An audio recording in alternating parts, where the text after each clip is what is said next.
Hello and welcome to For You. We're back for our last day, day 3, about The Last Answer by Isaac Asimov. So what happened in the story so far, Elsie? Our main character, he wanted to kill himself. So he told the voice about it, and the voice said, "Oh, well, if you kill yourself, I'll create you again." Yeah, Murray, the guy who died, is having a long conversation with the voice. We don't really know what the voice is. It said it's not God, but it seems like a kind of God, right? And Murray doesn't like the idea of living forever and ever and ever, so he can't kill himself. He said he'll try and kill the voice instead. And the voice was not scared at all. He said, "Oh, well, give it a try." Give it a try. Sounds like a good challenge. Well, I'm not sure if we're going to find out whether or not Murray succeeded, but I think stories like this are better left unfinished because they allow us to create the endings in our own minds and make us think for longer about the things that we were reading. Well, let's get into day 3 where we'll learn more about the book and the author. Reading. The Last Answer. The Last Answer by American sci-fi author Isaac Asimov provides an interesting look at the ideas of time, eternity, and life and death. The story's theme centers on the idea of whether or not a life after death would have a purpose. For many people, the fear of death is significant. If given the choice, some people might even believe they'd like the opportunity to live forever. However, as Murray finds out, much of what makes us appreciate life comes from the fact that our time is limited. Although it's a godlike being, the voice also seems unhappy to exist in eternity. At first, Murray believes that the voice is cruel and is trying to torture him by not permitting him to go. Later, though, he realizes the voice seems to want him to find a way to destroy it. This would bring peace to both the voice and Murray. If we can learn anything from the last answer, it's that we should value the time we have on Earth. Today's article begins with The Last Answer by American sci-fi author Isaac Asimov provides an interesting look at the ideas of time, eternity, and life and death. Yeah, some pretty heavy themes there, all related to philosophy and humanity. Let's talk about a few words here first. The first word used was sci-fi. We did talk about this word in day 1 very briefly. Sci-fi is short for science fiction. It's a genre of book or movie, a kind of story that's usually set in space or in the future. You might find aliens and robots in sci-fi movies. If you've ever seen Star Wars, that's a good example of a sci-fi movie. The word author was also used. Author is a noun, and it's a person who writes a book. So Isaac Asimov is the author of The Last Answer. He wrote that book. Here's an example sentence with author. My favorite author is Stephen King. He writes scary stories about ghosts and monsters. 所以呢，作品有被出版或者是某书本的作者，我们就叫他 author。那一般的作家，我们就叫他 writer 就可以了。那 sci-fi 代表的是 science fiction， 科幻的，有科幻小说，有科幻的书籍，有科幻的电影。那我们的 Isaac Asimov 他是美国科幻小说的作者，他为时间、永恒、生和死提供了有趣的观点。So like in day 1, I especially like the part when the voice said that we should feel the satisfaction of achieving things before our time is up. Yeah, that's very important because life's not all about just working and achieving, but it's about enjoying the feeling of satisfaction because of the things that you achieve. Yeah, so do you think that might be one of the author's points of view? It seems so. I know that Isaac Asimov likes to talk about these themes across all of his books. Life and death are particularly prominent themes in his other stories. If you're interested in Isaac Asimov's books, you can go and find them in any good bookstore. They're really, really interesting to read and they really make you think. Well, the article continues here about the themes. It says, the story's theme centers on the idea of whether or not a life after death would have a purpose. This is an important question to ask and think about. But let's talk about the word theme first. Theme is a noun and it's the subject of something. What something is about. A theme is usually an idea, like friendship or love or death. Stories often have several themes. The main theme of the last answer is life and death. Theme 这个名词代表主题，那书籍、电影都会有主题。每一部书籍、电影有自己的主题之外，主题乐园就叫做 theme park，因为也有自己的主题，对不对？那 center 这个动词呢，在这边解释为将点点点置中。那片语 center on something 就是解释为围绕，以点点点为中心。我们提过 whether 跟 if 的子句，但是呢，如果作为介系词的受词的时候啊，只能使用 whether 名词子句哦，不可以用 if 名词子句。就像是课文说的 ，on the idea of whether or not a life after death would have a purpose。我们看到介系词 of 后面不能用 if， 我们要用的是 whether。那再来就是呢 ，if whether 所引导的名词子句啊，都可以加上 or not， 也可以省略。不过呢 whether 后面是可以直接加上 or not 变成 whether or not， 但 if 是不行的。So for example, we should ask the guy whether or not he could take a picture of us。 我们应该问一下那个人可不可以帮我们拍一张照片。那如果你要用的是 if， 那我们可以说 we should ask the guy if he could take a picture of us or not。 Well, the article continues here with some more deep thoughts.For many people, the fear of death is significant. Is death something you're afraid of, Elsie? Yes, it is. Really? When I think about it, I just get all frightened and scared. Yeah. You know, Because I don't know what's going to happen after I die. Right. Nobody knows, and anybody that says they know for sure are lying.I used to be more scared of death. When I was in my late teens, maybe around 18 or 20 years old, sometimes it would keep me awake at night thinking about death. Yeah. Wow, what about now? But now, the older that I get, the less afraid I am of death. I think I'm learning to just accept that it's something that you cannot control, and it's something that we all share as well. Yeah, everybody will die. Death is the only thing in the universe that is 100% sure to happen. So don't fight it, just accept it. And it makes me live my life better now that I've accepted that this will eventually happen. Because you'll value the time. Exactly. While you are alive. Time is limited, so enjoy it. Well, the article tells us more. It says, if given the choice, some people might even believe they'd like the opportunity to live forever. So by the way that this is phrased, it's maybe explaining that living forever isn't necessarily the best thing, like many people think it might be. Let's talk about the word opportunity first. Opportunity is a time or set of circumstances that makes it possible to do something. An opportunity is a chance, a possible way to do something. An opportunity is only a chance, though. It's not guaranteed. So, for example, you could have a job opportunity. That means you have a chance to get this job, but it's not 100% sure. Or maybe if you live in the UK, you might have an opportunity to meet the Queen. You have a chance, though it's not 100%. If you have the opportunity to live forever, that means maybe you have the chance or choice to live forever. Here's an example sentence with opportunity. Some students will have an opportunity to ask our guest speaker questions at the end of class. Opportunity 代表的就是机会，是个名词。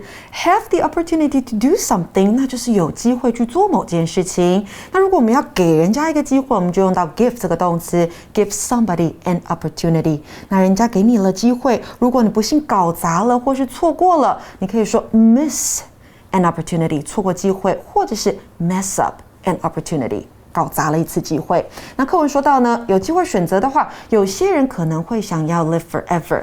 永生. Well, the article explains more now why living forever might not be the best thing. It says, however, as Murray finds out, much of what makes us appreciate life comes from the fact that our time is limited. I think this is a really good point. Let's talk about the word limited first. Limited is an adjective which means restricted in size, amount, or extent. Few, small, or short. If something is limited, that means that there is a finite amount of that thing. That thing cannot last forever. Once you've used it, it's gone. There's no more. We can use this word to describe limited space. Maybe in a train, there's only a limited number of seats. That means once the seats are full, there's no space left. Limited time to complete a test means maybe you have 90 minutes to do the test. Once the 90 minutes are up, you're done. Here's an example sentence. The number of people that can ride in a car is limited by law. Limited 这个形容词呢是有限的，那相反的我们可以说 infinite，无限的。那再来呢，我们在课文里面还看到 appreciate 这个动词哦，在这边解释为重视。We appreciate life， 我们重视生命，我们会想要珍惜它，因为我们的时间是 limited 有限的。That's a very good point. If you live forever, I think it would be hard to find enjoyment in things. True. Because if you live forever, you can just say, oh, I'll do that thing. I'll still have a lot of time. Yeah, I have time to do that thing next time. Maybe you'll just never get anything done.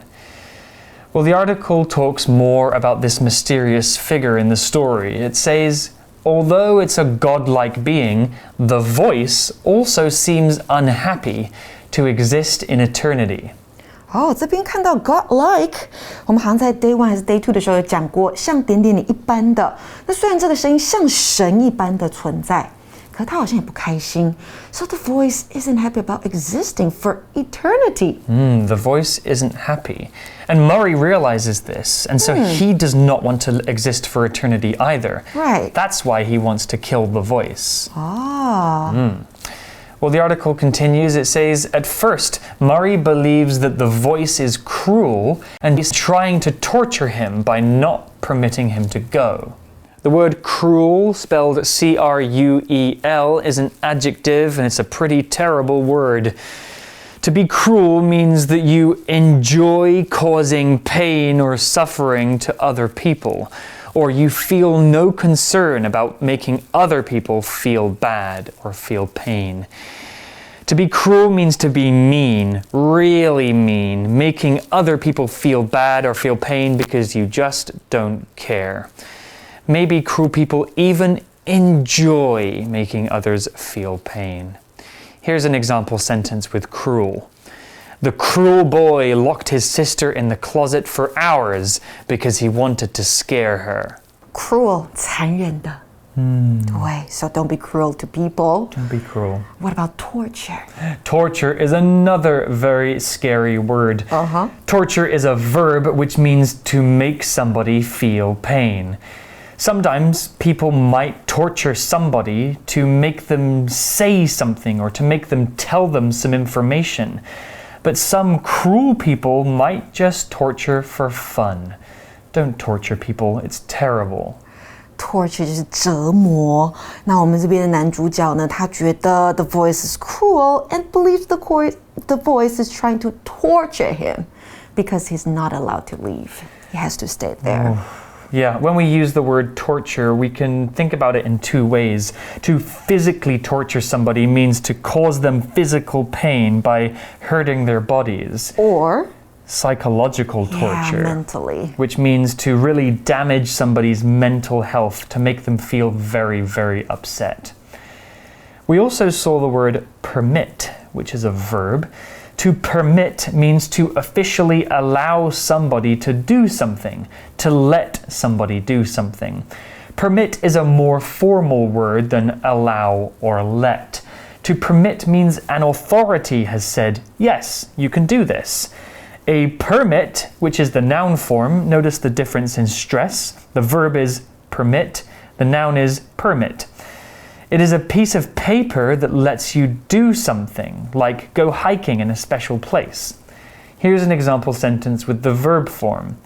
The teacher did not permit any of the students to attend the school party, as they were all very naughty this semester. Permit 这个动词呢，代表允许、准许。We can permit somebody to do something. 我们可以允许某人做某事。那有一个名词呢是 permission， 不知道同学有没有听过 ？You give somebody permission to do something， 也是代表你给某人允许让他去做他想要做的事情。So for example, my doctor hasn't given me any permission to do exercise， 代表医生还没有允许我运动。Well, back to the article, and here we have a revelation, some new information that maybe makes us view the story differently. It says, later though, he realizes the voice seems to want him to find a way to destroy it. No wonder he was not scared and he said give it a try, because he wanted to die. So our original interpretation, the way that we thought about this story, was that the voice saw this as a fun challenge, but actually the voice wants to die because it does not want to live forever. No. Well, the article says this would bring peace to both the voice and Murray. Because one way of thinking about dying is that you will be in peace for eternity. Because when you're dead, you can't feel pain. Right, so do you think after the guy kills the voice, he would kill himself too? I think if the voice dies in the context of this story, perhaps everyone will die. Oh. Let's talk about the word peace here. The article said that this would bring peace to Murray and the voice. Peace is a noun, and peace is a state of safety and comfort, a time of quiet and calmness. If you have peace, you don't feel stress or panic or anxiety or pain. You feel happy and calm and like everything is okay. The adjective form of peace is peaceful. Peace is also a state of having no conflict, no fighting, and no war. Here's an example sentence. After many years of fighting, the two neighboring families finally agreed to make peace. Peace 这个名词代表内心的平静或是安宁，像是 World Peace 世界和平 ，Peace and Quiet 那就是和平与宁静，所以我们可以说 All I want is some peace and quiet。再来形容词，刚刚 Reese 提到的 peaceful 和平的，像是 a peaceful protest 一场和平的抗议。There we are. Well, back to the article, it says, if we can learn anything from the last answer, it's that we should value the time we have on Earth. Right, because it's limited. It's a good lesson. 那 value 这个动词代表珍视、重视，它还可以当名词用哦，代表价值，像是呢 ，It's just a photo, but it has great sentimental value for me. 这个 value 代表的就是纪念价值。Yeah. 好啦，所以课文最后说到，我们应该珍视我们活着的时候所拥有的时间。Yeah, it's a very good lesson. And actually, all of Isaac Asimov's stories usually end with pretty good lessons like this one. And Interesting. They really meaningful. Meaningful, they make you think and make you consider the bigger questions about life. Well, that's all we have for this 3-day article about the last answer. We hope you enjoyed it, and we hope that it made you think. Let's go to our final For You Chat question. For You Chat. So the last of these 3 For You Chat questions, Elsie, another big one. What do you value most in your life? Talk about some of the things. I would say I value my family the most, but here, it want me to say something about my stuff, right? Like Could be, it could be. Value. Could be real things. I would say the photos that I took with my family. Yeah, those are special things. Yeah. I think you could be talking about real things, or you could be talking about experiences or people. I think if I'm talking about experiences or people, the thing that I value most in my life is the world around me. Oh, wow, that's big. I love Earth. It sounds very cliche, but it's a really beautiful place to live. I love looking at trees and animals, and I love eating delicious food. I love that feeling when you're on a roller coaster going really fast. I just love swimming in the sea. I love being alive and enjoying the world around me. So I'm going to keep doing that until the day I die. Oh, so can I say you value your life the most? Yeah. I value the experience of being alive.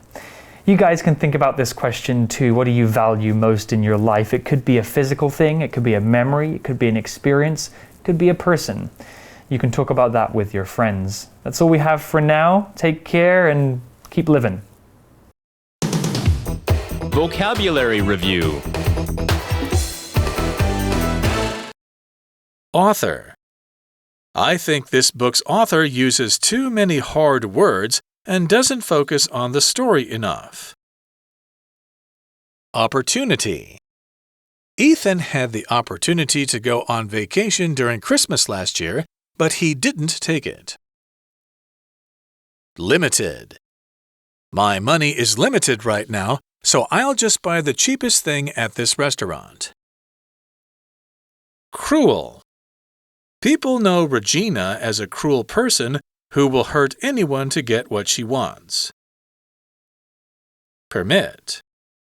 Sally's mother wouldn't permit her to go camping because of the bad weather. Peace. Grayson moved to the countryside to have more peace in his life. 智慧小补帖 Sci-fi. Theme. Torture.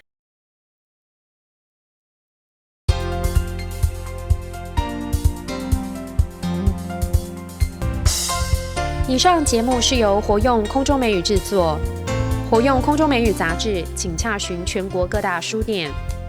如欲索取试听教材，请来电02-2364-4000 02-2364-4000，或上网查询，网址是www.english4u.net www.english4u.net